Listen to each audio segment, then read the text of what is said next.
Shalom, shalom, Most High in Christ bless. Welcome to the show. I pray we are all well tonight. The Lord's willing, we will have a wonderful and blessed night and a more blessed and wonderful tomorrow. All praises. Tonight I'll go without the headphones. I think the sound quality is better without the headphones. And tonight we're going to go over some videos as usual. And so we'll just get into some things that I came across that I found rather interesting that I think those of you out there may like.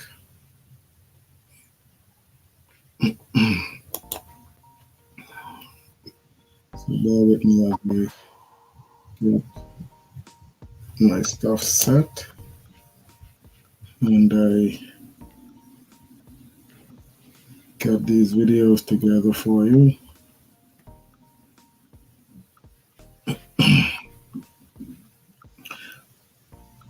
Okay, almost there. Yes, getting some of viewers together.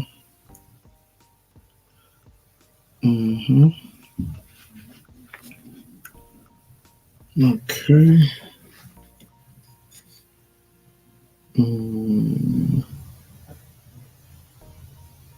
OGC 2. Alrighty, so shalom, shalom, shalom, Most High in Christ bless. Welcome again. As I was saying, tonight we're going to get into a few videos as usual. Some of these videos are quite dated, but they're still relevant to things going on in our society and in our communities, and most definitely in the present day lives of us who are Israel and the saints of the Most High God.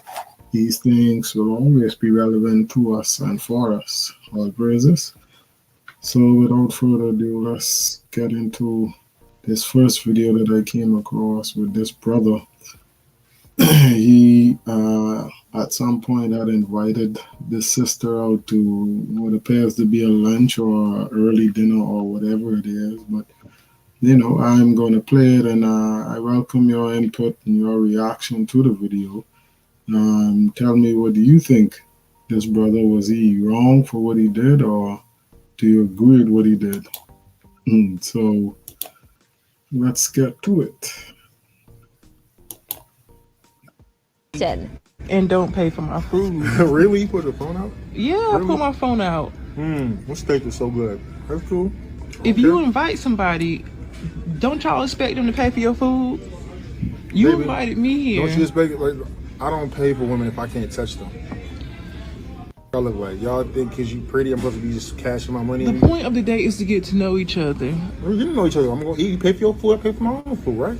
That wasn't part of the. When you invited me on a date, I expected you to pay. I don't have any money, and I told you that. You still gonna sit here and eat in front of me? Why would you come to a date with no money? I thought you was gonna pay. You invited me. I didn't make plans. You made the plans.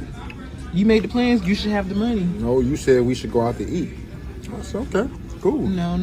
We're going out to eat. No. But who slid in who DMs? That's fine. You wanted me.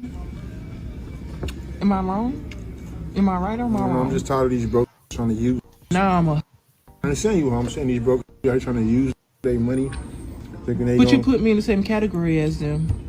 I'm not paying you category anyway. You need to. I don't know. It's still good though. I thought you was playing at first, but you're really not gonna buy me no food. And you're really not gonna take me home. You want me to sit here and stare at you while you eat? I'm saying we having dinner. No, you having dinner. I'm sitting here looking stupid. You ain't got nobody that can cash up you some money? No, you. That's why I'm here with you. You ain't got no money? You coming over tonight? If you don't have no money, you shouldn't be going on dates. Are you coming over tonight? If you don't have any money, you shouldn't be going Let's on be clear. dates. Just want to record. Why do I want to? No. Why should I go to your house on the first date? It's the first date. Since you want to talk shit, right? I asked you what I asked you. I said, can we hang out later? You like, no, I'm gonna go home. I'm a little sleepy, right? You said you tired, right? Right. I just want to eat. But you're not too tired to eat. No. But you're not too tired to spend my money. No. Okay. Why can't you just like come over then? What do you want me to come over for? I can get you whatever you want if you want to come over. Come over for what? What you think? No, I don't want Watch to the do movie? that. This is the first date. Maybe the second date. Maybe the third date. I don't want to come to your house on the first date. What I look like? I mean, you already called me. I didn't call you. This steak good though. They season it just right. You can get you some. I'm good. You are pathetic. I'm pathetic. I'm pathetic, but I got money to buy me steak. My goodness. You could have at least took me home and came back by yourself. No, you said you want to go out to eat. I thought you had some money. It's the problem, man. It's a problem with y'all, man. Y'all think that because y'all pretty, y'all can get the world and just use. You can have this conversation by yourself. You can have this conversation by yourself.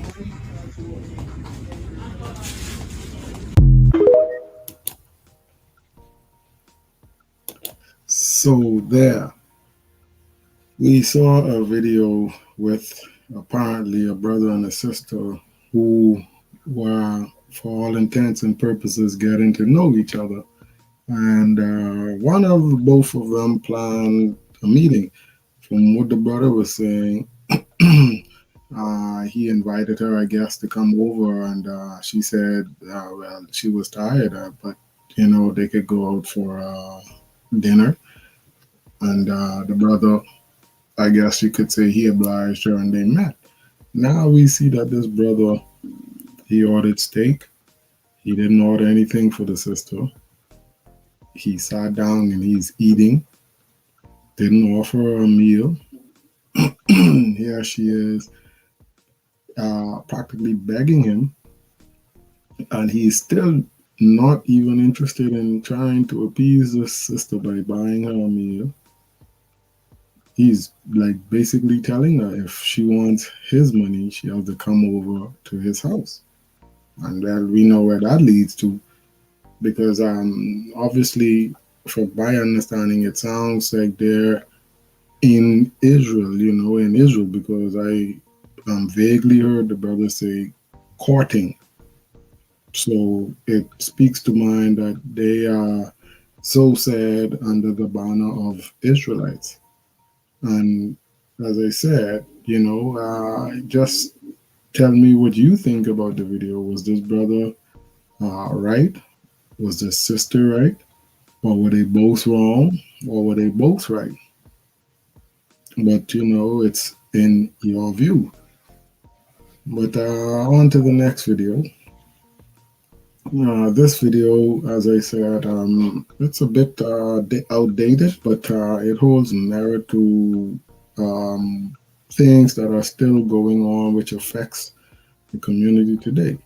Health issues, public concerns, political scandals, big pharma scandals, and all the like. It's concerning the COVID pandemic and epidemic and cover up. And so let's listen to what this woman, apparently some doctor or nurse, had to say about this issue. I'm just a nurse. But what we saw on these front lines, we knew what was happening. And when we asked for the ibuprofen, they said, no, it was contraindicated. When we asked, why aren't we giving them steroids? Oh, well, it's not. We're just following orders. Following orders has led to the sheer number of deaths that has occurred in these hospitals. I didn't see a single patient died of COVID. I've seen a substantial number of patients die of negligence and medical malfeasance. When I was on the front lines of New York, I'm unfortunately known globally viral as the nurse that was in the break room sobbing, saying that they were murdering my patients. The pharmaceutical companies had gone into those hospitals and decided to practice, I guess you can say, on the minorities, on the disadvantaged, on the marginalized populations that we know that we had no advocates for, because the very agencies that should have been protecting them were closed because we were sheltering in place. Now, while I was there and I saw that the pharmaceutical companies were rolling out remdesivir onto the patients, I tried to get a hold of the IRBs. I tried to get a hold of my appropriate chain of command. I tried CMS. I tried Department of Health. And they rolled out remdesivir onto a substantial number of patients for which we all saw it was killing the patients. And now it's the FDA-approved drug that is continuing to kill patients in the United States. As nurses, we've collected a statistical or descriptive amount of information that you may not get from the doctors, because from where they do quantitative data, we do qualitative data with a humanistic, phenomenological approach in nursing research. And so we've collected the data from all of these patients across the country from which we have been helping patients because... Well, what she's saying is something that has been in effect for a number of years, because when you go to doctors, all they do is prescribe medication.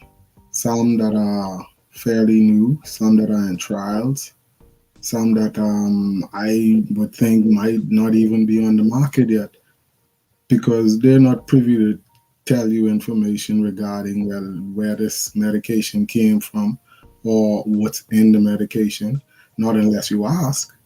But they're paid to do trials and distributions of pharmaceutical medications.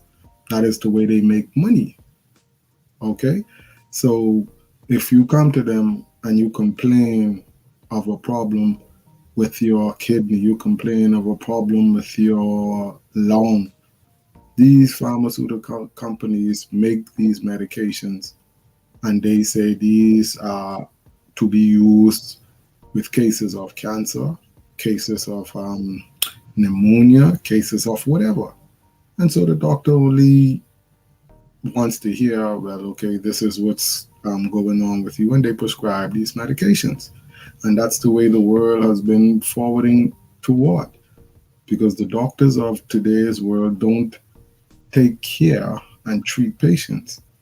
They just dispense and prescribe medication, which they're paid handsomely to do. So what she is saying is nothing new. These doctors don't care.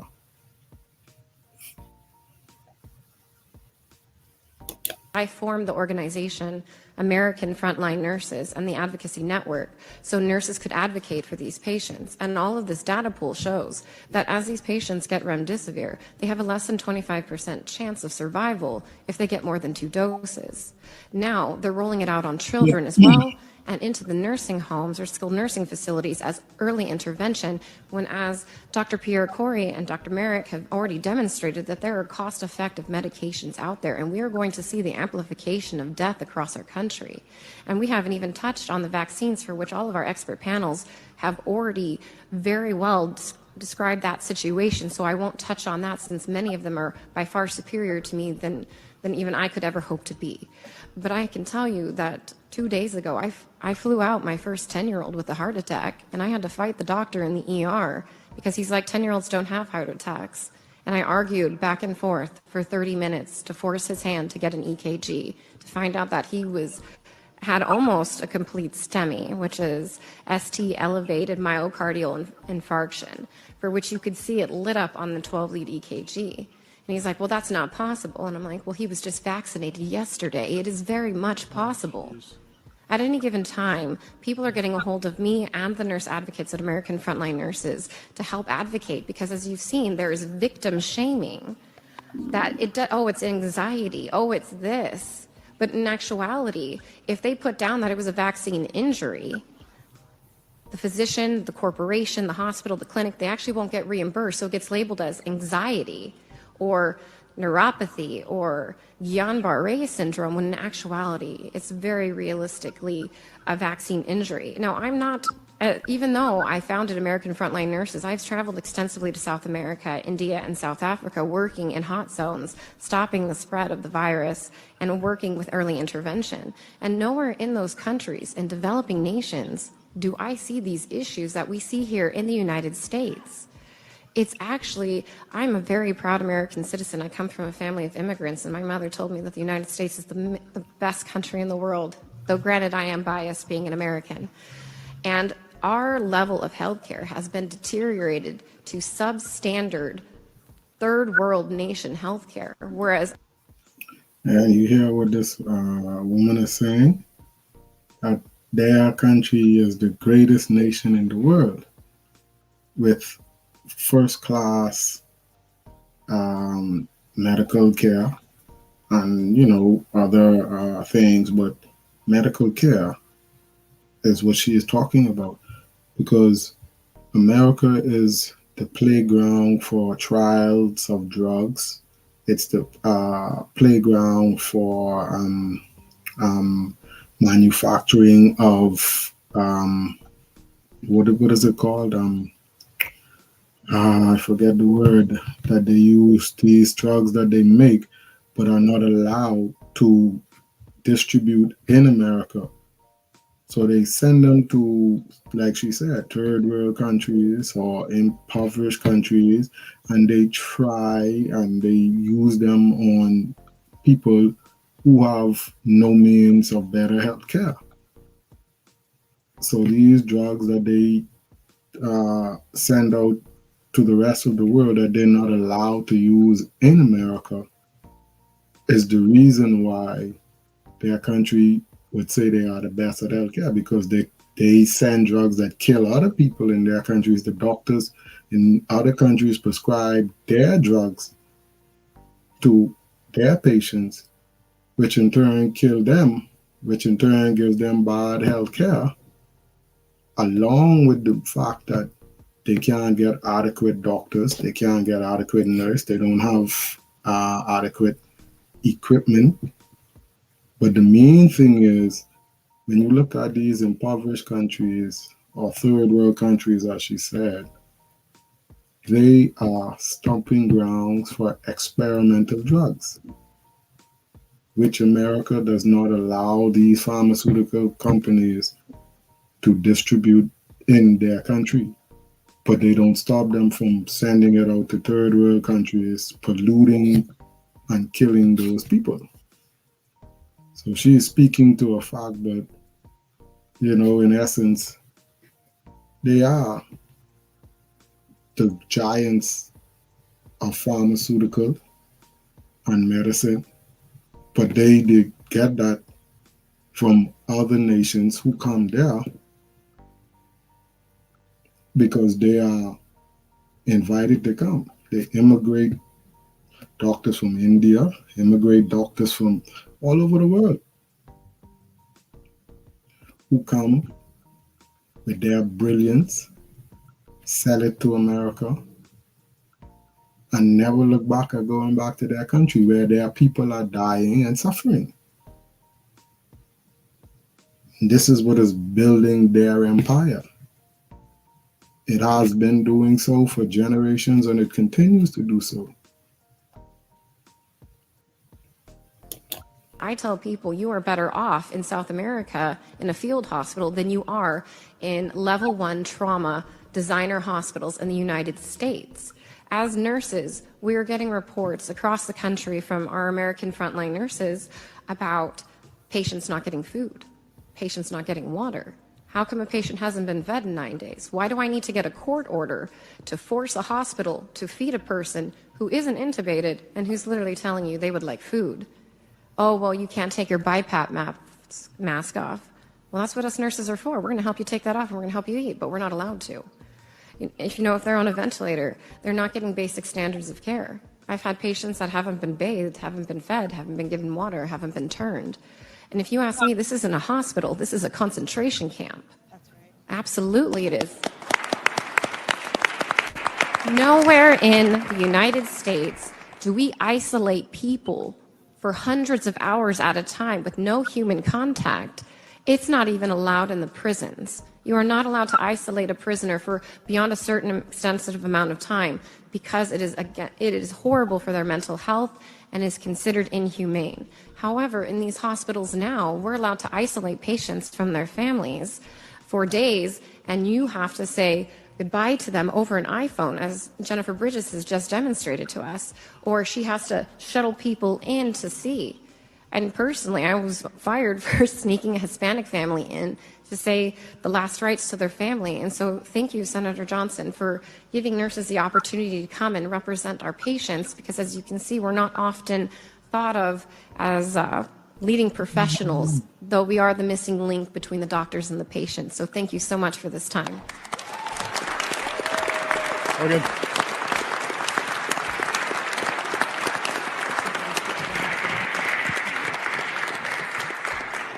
Thank you for being a nurse. Although. So, in that aspect, we see these nurses who've been speaking out, from the onset, from the beginning, when things were, heading down a dire road. Because, as I said, the doctors of today, they don't care. They have no empathy with their patients. All their concern is money, making money, and meeting their quotas. That's the doctors of today's concern. As we all know, the nurses are the ones that are always at our aid, always at our bed. They're always the front line. I remember in the day when it came to healthcare, you would hardly ever see a nurse, only if she came to bathe you, administer maybe some tablet, but more so than not, you only saw a doctor. He always came to your bed. He always sat with you. He always gave you your medication. He always did your checkups, spoke with you. But now it's turned that the doctors are they're just like, I guess, scientists. Because all they're doing now is experimenting. You go to a doctor now, all they do is inject you, prescribe, and feed you all types of experimental drugs. That's all they put into our bodies now. And these doctors, as I said, they're being paid to do so. We all know back in the day when this pandemic started with the coronavirus, we heard the stories, how it got started, what it was. And then out of the blue, they came with this prognosis of how to fight it, with all of these different inoculating, what do you call these? What is the treatment they gave them? Well, anyhow, all these shots that they brought, we know it was garbage, because from the onset it was killing people. They were telling the scientists, they were telling the healthcare leaders, they were telling the doctors. Even some scientists were saying, the stuff is not good. But as I said, the pharmaceutical companies, their thing was to dispense it, sell it. And no government agency, no government around the world was saying no. Doctors were prescribing it like food, like necessary blood, even though their patients were dying, and they would not say, okay, this is the cause of what was killing these patients, what was making them really sick. They were saying it was corona, they were saying it was COVID, but they were not saying it is the injection that they're putting into the bodies of their patients that was actually making them sick. And now all of a sudden, it went silent. You hear nothing coming from the government or these health agencies or pharmaceutical giants about the corona, about COVID-19, or about the vaccines that they made. After they've made billions and trillions of dollars, killed countless number of people, and nobody was held accountable. But such is life. All praises to the Most High. So moving on. This video is especially, crazy, because it's caught in the middle of action, but we don't know from watching the video what transpired to get it to where it's at. But if we look carefully, it appears to be an Edomite transgender with an Edomite supposed male, and they're in the street fighting, and onlookers are looking. And from my view, I don't see anybody attempting to try to stop them. I see, well, obviously the person who's recording and other lookers on came, but nobody apparently stopped them. But let's take a look at it all the same.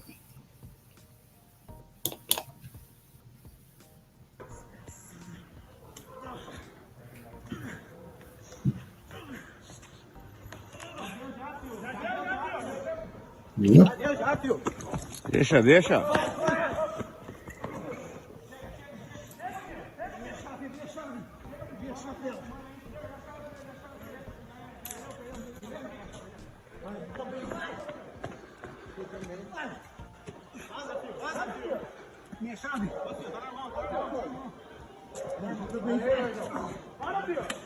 Viu, se meta, cara. Tu também vai. Tu também vai, seu filho da puta. Tu também vai. Tu também vai. Tu também vai. Dá minha chave. Vai. Dá minha chave. Vai, já foi. Dá minha chave. Vai. Tem minha chave. Vai. Vai já, pô. Ei. Na pedra. Não, me pô. Porra. Você vai morrer, filho. Você vai morrer, filho. Você vai morrer. Corre. Não, polícia.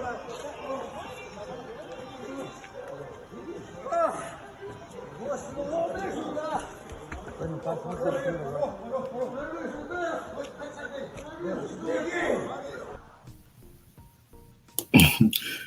So as we saw, 2 Edomites.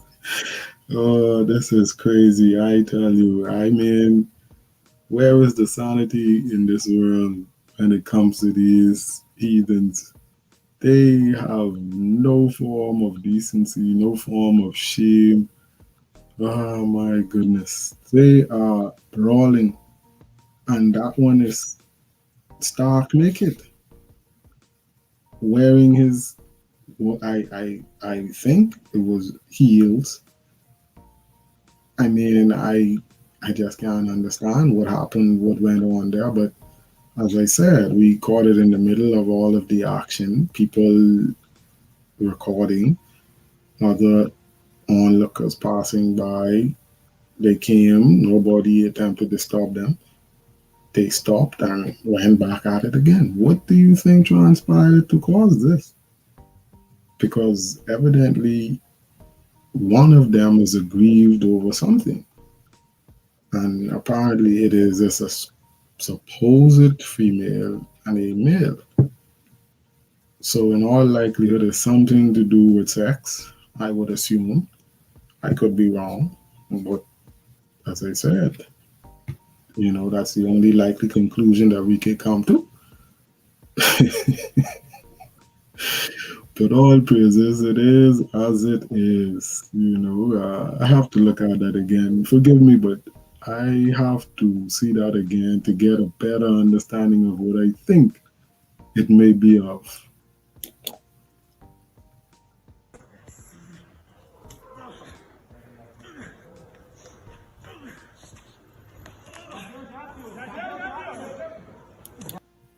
Now, mind you, I don't know if that is that individual's real hair or if it is a sew-in or whatever it is, but that man was yanking and pulling at that seriously, and it didn't come off. The person whose hair he's pulling, not screaming or saying anything.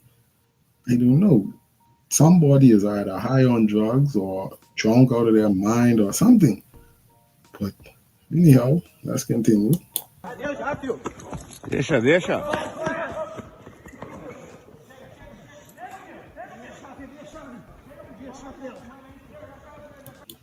Now, these guys came running here like they're the police, like they're some family members or friends or however they want to get involved, but they only came running. and said a word or two and left. They could have stood on the sidewalk and said what they had to say. Why run all the way up there if you're not going to do anything to try to stop the incident from taking place?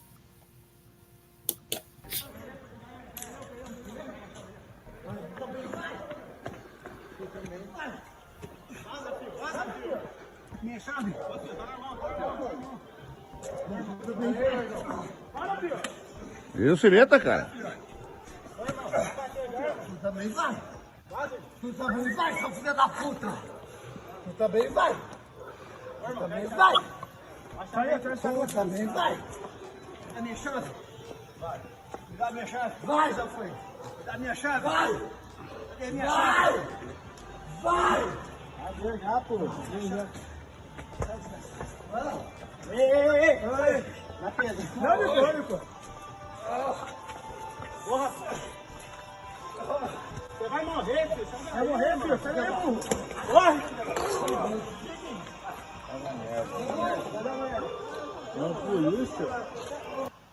So, as we can see, it appears to be a transgender man or woman, pardon me, because for my view, it appears that person had hip surgery, they have the breasts, but they have the body of a male.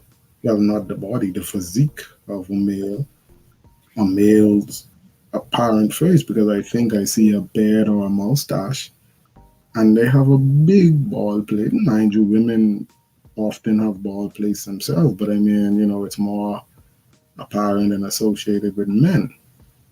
So, and then the voice itself, I mean, it's deep and very hoarse of a man's voice.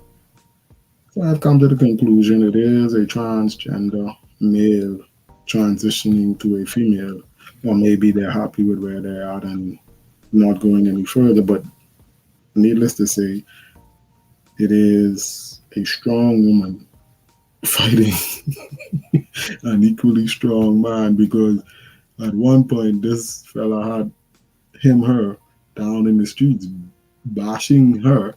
Now him has this man on the ground bashing him. So it's a equal cross and cross fight. I mean, that's all I can say. But in a serious note, nobody attempted to even intervene to stop this. So it is just ludicrous and crazy, the things that's going on in our community around us. This is just insane within itself.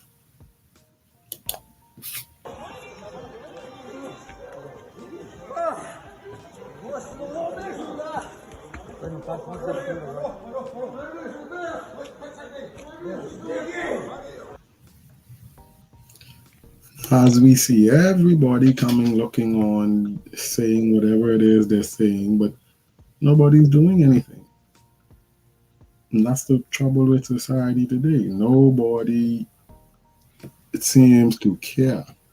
Everybody just wants to record. Everybody just wants to yap and say, but nobody wants to take action to try to quell some of the issues that we have going on in our community. Because what does it take for one of those men to try to stop either one of those individuals? Because we saw there were three of them. And three of them by far can stop those two from fighting, put an end to that debauchery that's going on in the middle of the streets. Because it reminds me of the situation where that brother got killed on the train. The three men would prefer to hold down an unarmed man, brother, while a healthy, strong Edomite chokes him to death.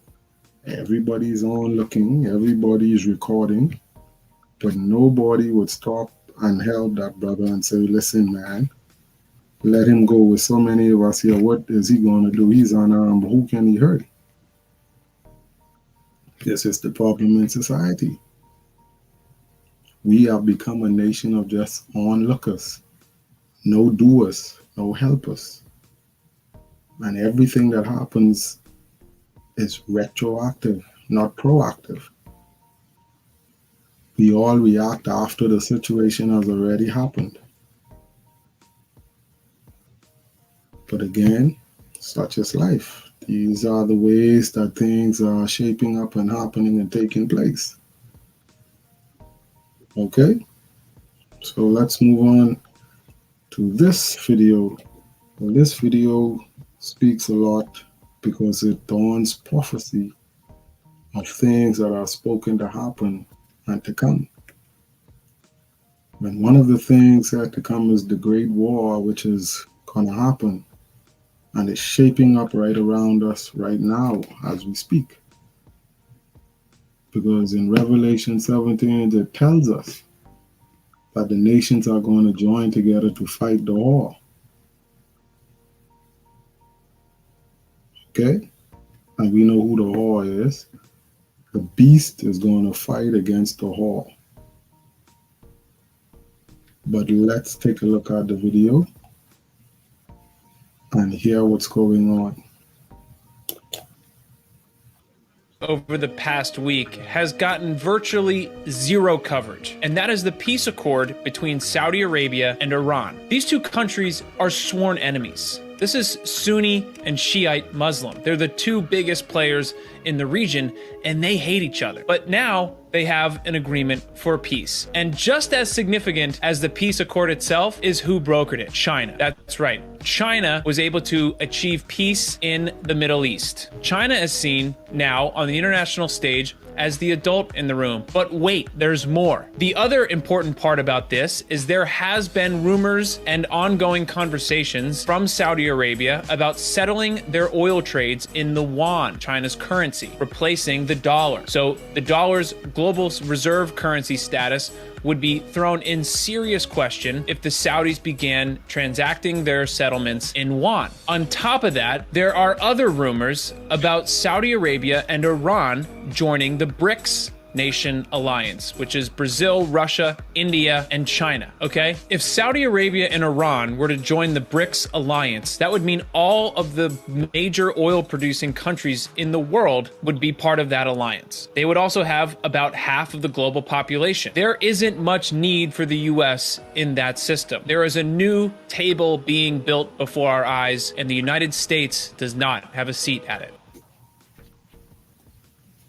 Well, we heard that, and it's a very serious thing because, as I said, it speaks to prophecy of things to come. And all praises, the Most High's word does not fall void. Nowhere, in no time, in nobody's mind would they ever think of this taking place. The beast, as you can see, is right behind this man. There it is, Russia. And it's making alliance with China against the great whore, Babylon. Let's take a look at that again. The most significant news story over the past week has gotten virtually zero coverage, and that is the peace accord between Saudi Arabia and Iran. These two countries are sworn enemies. This is Sunni and Shiite Muslim. They're the two biggest players in the region, and they hate each other. But now they have an agreement for peace. And just as significant as the peace accord itself is who brokered it: China. That's right. China was able to achieve peace in the Middle East. China is seen now on the international stage as the adult in the room. But wait, there's more. The other important part about this is there has been rumors and ongoing conversations from Saudi Arabia about settling their oil trades in the yuan, China's currency, replacing the dollar. So the dollar's global reserve currency status would be thrown in serious question if the Saudis began transacting their settlements in yuan. On top of that, there are other rumors about Saudi Arabia and Iran joining the BRICS nation alliance, which is Brazil, Russia, India, and China, okay? If Saudi Arabia and Iran were to join the BRICS alliance, that would mean all of the major oil producing countries in the world would be part of that alliance. They would also have about half of the global population. There isn't much need for the US in that system. There is a new table being built before our eyes, and the United States does not have a seat at it. How powerful is that? How powerful is that? That's what it says in Revelations. Is this that great power that ruled the world? It is crumbling. It's crumbling. It is crumbling. Mind you, we may not see it in our lifetime. It may not even be the lifetime of our children, but nobody expects the great empire to fall. But it's happening. And we're living in the signs of the end time. Like the Bible says. When we see these things happening, this is what the Christ told his disciples. Then shall be the signs of the times of the end. And we're seeing them. But all praises. So with that, we say shalom, Most High in Christ bless, and hope you got some information of knowledge and understanding from these videos. Shalom, saints.